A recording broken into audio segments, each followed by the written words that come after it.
ကကြုံတွေ့မယ်မညီညာနေရင်နဲ့ဒီဘဝမောတွေရှောင်ခွာဖို့ကြိုးစားလေတရားမှမတဆွမ်းနိုင်ခါတည်းလုံးညောင်မိတဲ့စိတ်ကူးနဲ့ပြန်ကနိုးတာတော့လဲရင်တိုင်းမယ်တရားများမှလို့ပေါ်တောင်းဆိုချင်မိရဲ့မတီးပင်ဝလွားဘဝရဲ့သင်္ခါရရဲ့သဘောပါကွယ်ယုံကြည်မှုတို့ပြကွယ်စိုးစိတ်တွေနဲ့နာကတဲ့တနေ့ရပါရရှိမှာပဲခံယူချက်တို့မြင်ရမယ်လာပါရှုံးပြီးပဲနဲ့ကြိုးစားတော့ဖြတ်သွားမယ်မပူပါနဲ့မျောလင်းချက်တဲ့ည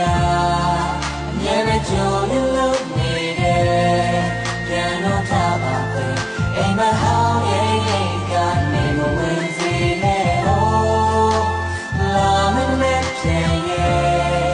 မြဲတာအတင်းရင်လေးကဘာစီရဲ့သူတွေကအောင်မြင်ခြင်းများဆောင်လို့ကြိုးမဲ